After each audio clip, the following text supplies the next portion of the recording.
Welcome to MSP 1337. I'm your host, Chris Johnson, a show dedicated to cybersecurity challenges, solutions, a journey together, not alone. Ooh, that was fast. Welcome, everybody, to another episode of MSP 1337. I'm joined this week by Charles Love of Showtech Solutions. Charles, welcome to the show.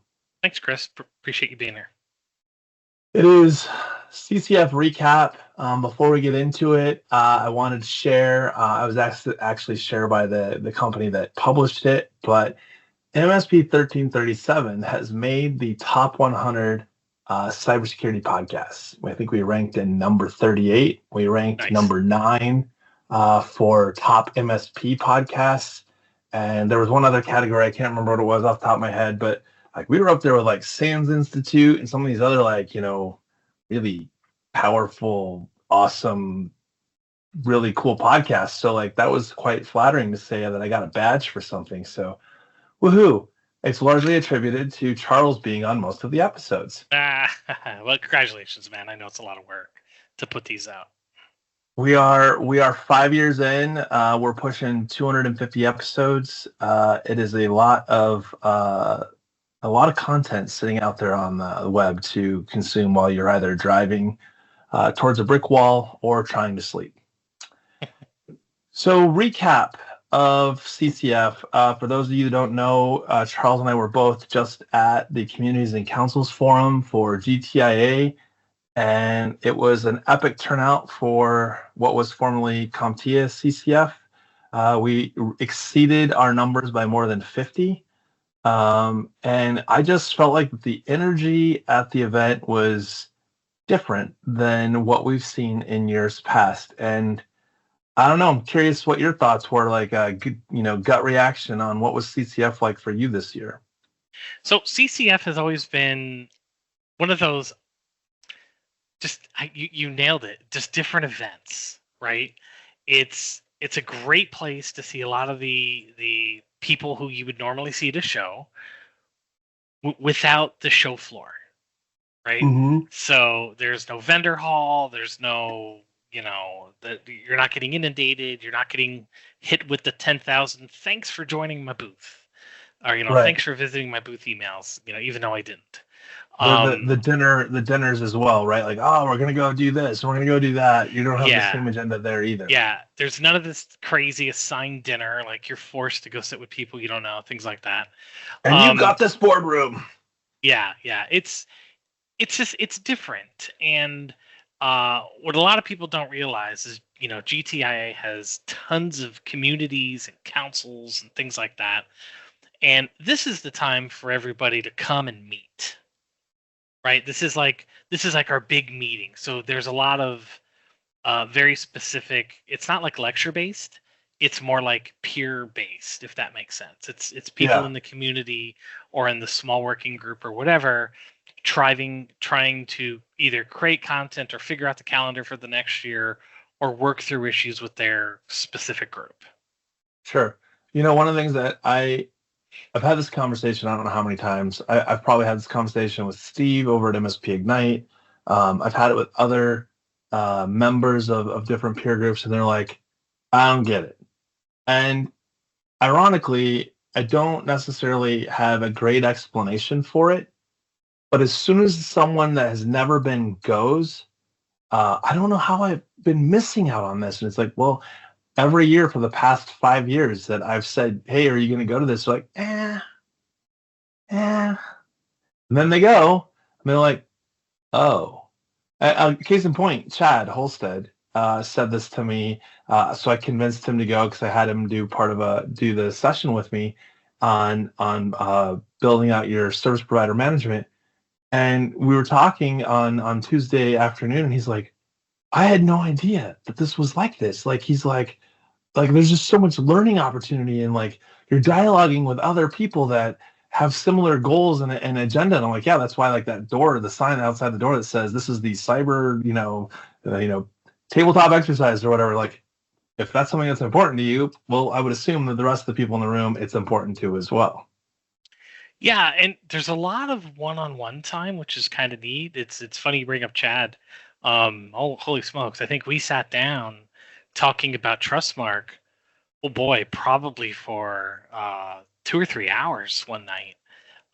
Just kind of walking through our challenges, and hey, it's basically back when we were the MSP community, we coined the hallway chat, right? Which Sure. has started to make a comeback. Somebody called something a hallway chat. I was like, hey, that's mine. Yeah. But it was great. Like, yeah, we're just walking through challenges. How do you do this? How do you do that? And then, some other people sat down and we just started to really have we kind of made our own community meeting. Right. And we were able to get through some things, and you just can't do that at a normal conference. Sure. So one of the things that's been interesting to me over the years is we put a lot of emphasis, and I'm looking at this through, two lenses, once having been on the volunteer MSP side and then now as an employee. And I think one of the things that we did a lot of was, these invite only council meetings, these meetings that largely you'd show up and you're like, well, I really have nothing to do today because I'm not on any of these things. And we really didn't notice it when we were on chair, vice chairs, or we were on those leadership councils because we were sucked into going to all of these meetings. So we didn't necessarily notice that there was a necessity for a hallway chat because there were a lot of people showing up that didn't have a lot to do. And I thought for me, one of the things that I saw this year was a lot more of inclusivity around, even though those items or those meetings were still happening, there were things still to do that you could participate in that had, an agenda attached to them rather than just like, let's put these kids in this corner over here and see if they will talk to each other. Like, let's do a little experiment. We didn't have any of that this year. The other thing I thought was interesting that is a little bit different than what we've seen in the past is there was a lot more emphasis on doing things that were around a shared education model where even the presenters weren't just presenting, one-sided only. It was like, get the conversation started, get people asking questions, show them where they can find resources that are available to them so that when they leave, it's not like just what I took pictures with my camera. And I thought that for me was a big difference from what I've seen in the past. Yeah, and there's a lot of new things that they're putting in play with the new, I don't want to call it a reboot, but with the redo, where we're just doing things different now, right? Yeah. I have yet to hear any employee on the GTIA side or the GTIA side say, well, this is how we do it because this is how we've always done it. It is Nice. now, no, the old system was partially broken. We're just going to do it right. So I'm fortunate enough to be what's called a member champion. It used to be a part of the ambassadors program. It's where former chairs kind of go and get involved in other things. And I'm also what's called a community liaison for the member champions and the MSP side. So I jump between both things. And in the past, when I was the chair of the managed services community, we would be working on some document, some piece of content to share with the community. And we would get all bent because we would find out that the cloud services group was also doing the same thing. But we Right. found this out at the very, very end, right? So now we have two groups essentially spending all this time doing the exact same thing. Yep. And at some points they contradict each other, right? So with the new system, now we have these liaisons that we do report outs now. Hey, here's what this community is working on. Here's what this community is working on. And we've turned more into connectors to try and somebody's using the word like fabric, right? To be Right. the fabric between the communities, because we learn from, I don't want to say mistakes, but we learn from some frustrations that people had because we're trying to make it all one big community that now talks to each other. Yeah. And that's a good example of something that's being done differently now under the new structure. Yeah, there's a lot there to unpack. I know that on the cyber program side, which when I came to GTIA or CompTIA then, we were kind of a newly formed part of the organization. So cyber programs was the four of us, and underneath that model was the ISAL, the Trustmark, and then some of the cybersecurity stuff that was being handled from an executive committee or council standpoint. But we also had inside of, say, North America community, we had a cybersecurity interest group, I think it was called, and then we have the larger, global cyber groups, and then we have like all these little like individual pockets of things happening. And I think one of the things that Alex and some of the others with Miles and Lisa and Wayne working on it was to get to a model where it's like there is representation from these different special interest groups, these different committees and communities where they all have a shared, someone is providing that two-way communication as that, you said, like you said, the fabric. And I've seen a huge change just in that, where it's like we look at what the agendas are for something like CCF, and I think we'll see it get done better even for ChannelCon, and it's like it's not overlap, right? Like it's a joint orchestrated effort to bring to membership exactly what they want without it being like, well, this group over here is doing this thing, and it's kind of like in its own little world. It's genuinely a joint effort, and we're seeing that as they put the meetings together as we prepare for ChannelCon. I'm excited. I think it's going to be a great event, and we'll just continue to piggyback on some of the things that we've already seen. Yeah, for sure. And the new approach is definitely welcomed. Obviously, there's going to be some missteps, things like that. But in former life, I'll tell you, going back to what you had said before about the meetings, right? Because you have some working groups that are what's called invite only. Yeah. And when I first what they call rolled off of being on the executive council, whatever, I would show up to CCF and like have nothing to do, and you would look at the calendar. Yeah, you were like on the island of misfits. Yeah, and it's like, well, I guess I'll go walk around and see people. I always found something to get myself into. It wasn't well, and it was. right. I think part of it's unintentional when you get into the things where it's like, well, there's term limits, and then you become like the post chair or chair, whatever it was called, Yeah, the emeritus. Yeah. Yeah. And usually that role lasted for another year, but you weren't actually part of that some of the leadership pieces even at the events, and I think.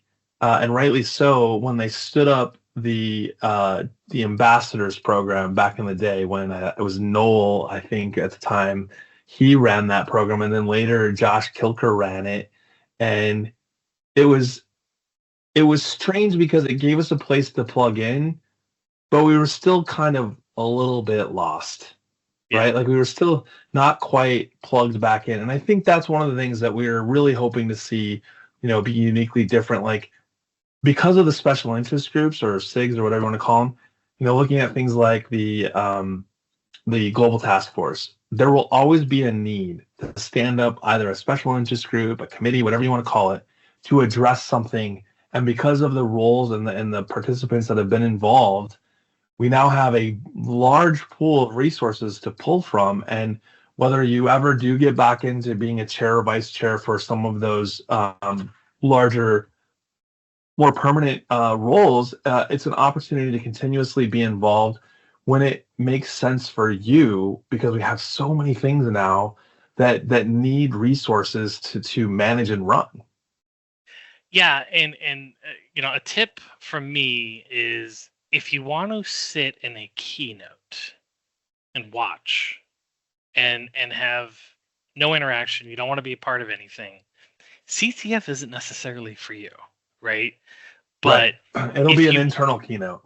Yeah, but if you wanna go somewhere with like-minded individuals and be involved in the industry that we've worked so hard to protect, CCF is for you.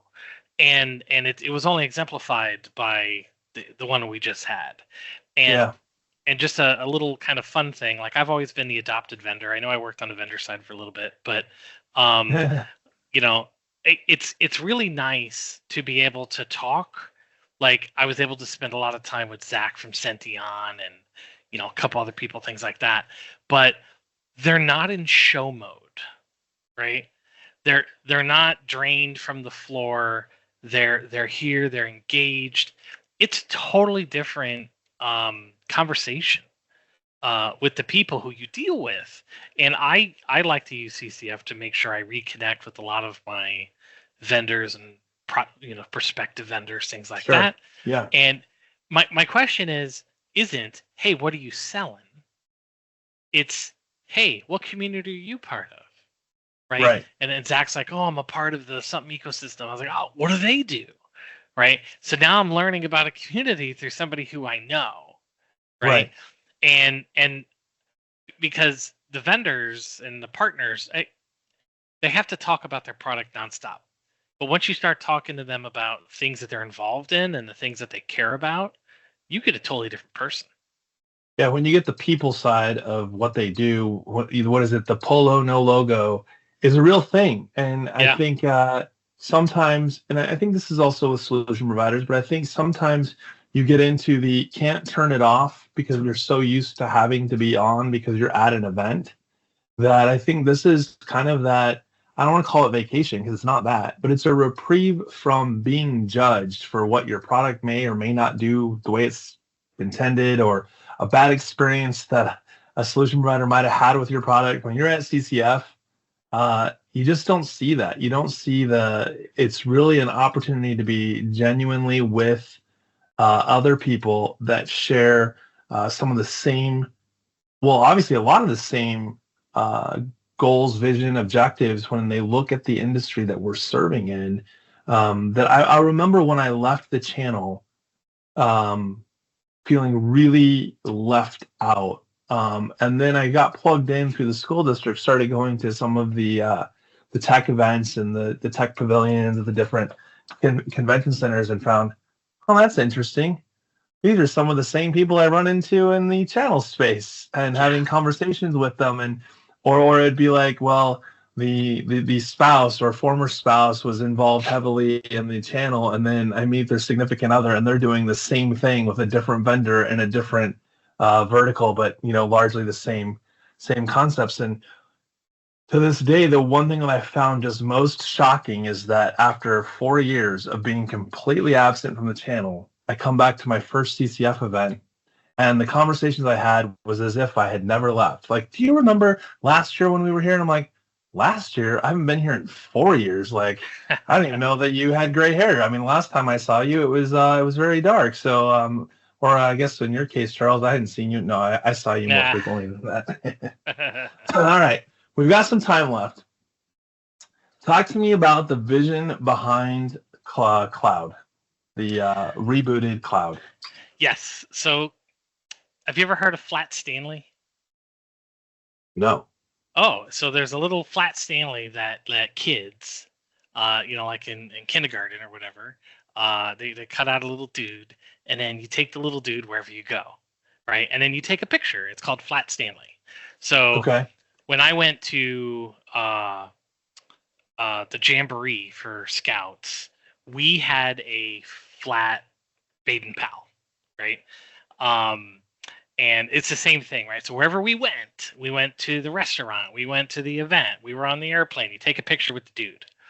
A couple of years ago, our friend MJ, who, first off, I remember MJ back when he was an MSP, right? I remember MJ when Vince from Anchor was doing burpees on stage, right? Like we were, I remember, we go back way long, like breakaway days from the old CompTIA breakaway. But over the last couple of years, MJ, what is his official title? He's the Chief Community Officer. Yeah, Community Officer. So he gets these little Lego guys, and he got one, and somebody either gave it to him or whatever, and he called it Claude. He named it Claude. And it's pronounced Cloud, but it's spelled Cloud. Correct. So he would take this guy.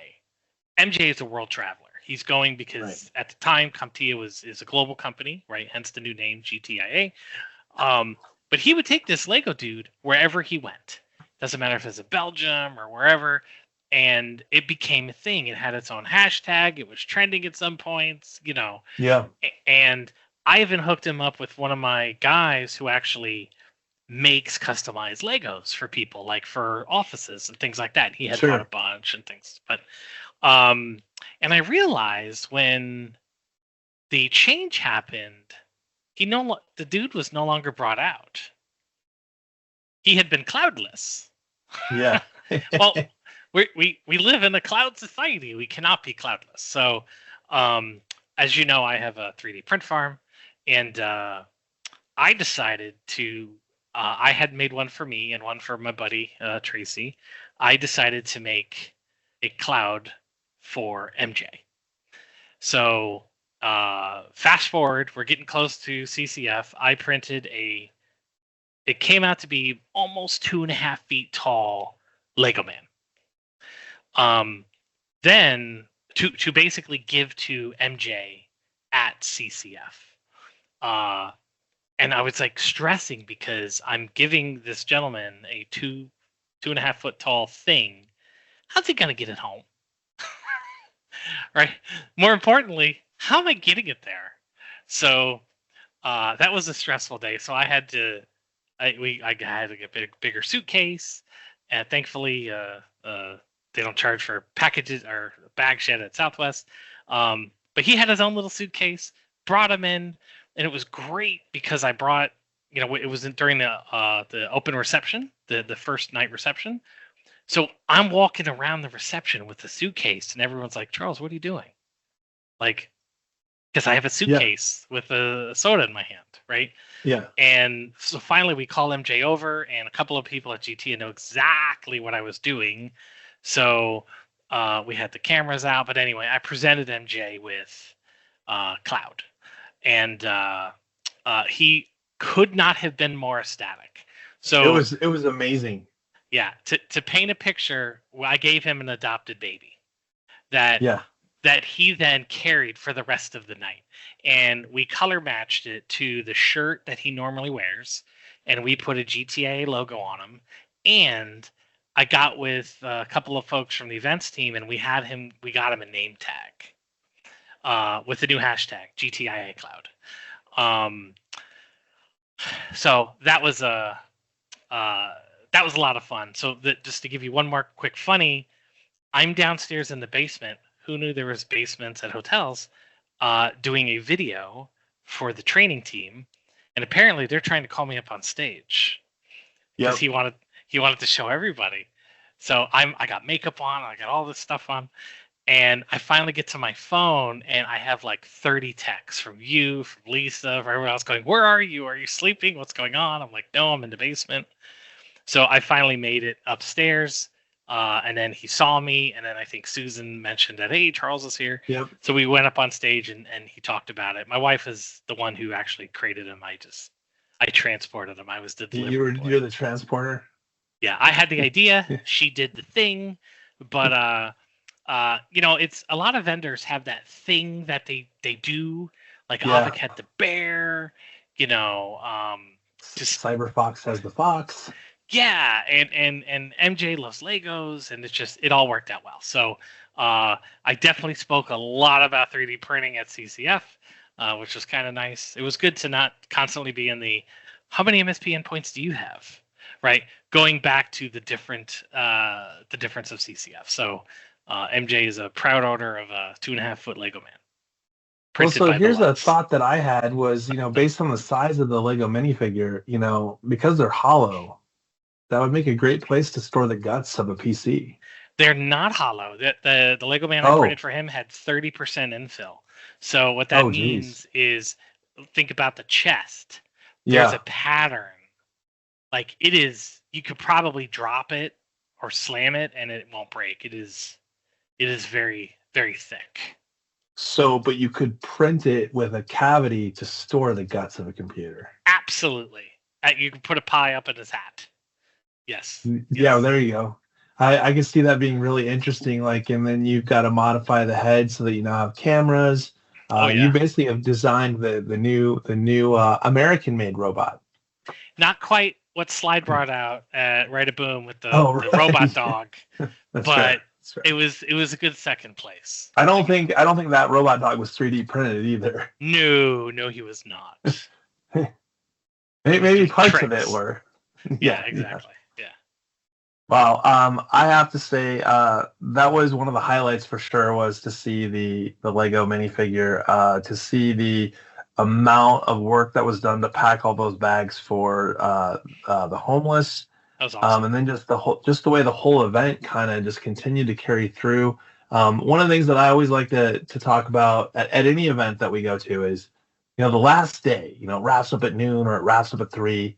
It's almost always the day that has the least amount of attendance. And I thought, one, that was pretty impressive. The other thing that I thought was interesting is, for an event that starts on Monday night, the number of people that showed up on Sunday afternoon to kick off spending time together for an event that doesn't really start until Tuesday. Yeah. Which I can't think of really any other event where people show up more than a day before the event just because they know we're all going to be there, and there's not really an agenda like there is when you go to an event where you're spending a lot of money to be there. Like, when I say spend money, I mean like to have your booth on the vendor floor, to, what am I supposed to get out of this, as opposed to what am I giving into this? Exactly. Yep. Well, that puts us right about the end of our time. I didn't know that we could talk about an event or Lego minifigures for that long, but this has been great, Charles. I really appreciate you coming on and talking about CCF. I think our listeners will hopefully hear this episode and go, well, I should at least make myself go to ChannelCon. And you're right, you should. It's in Nashville, the hottest time of the year, but it's in Nashville, and I'm sure there'll be lots of fun things to do indoors. Absolutely. All right. For those of you listening, this has been an episode of MSP 1337. Thanks, and have a great week.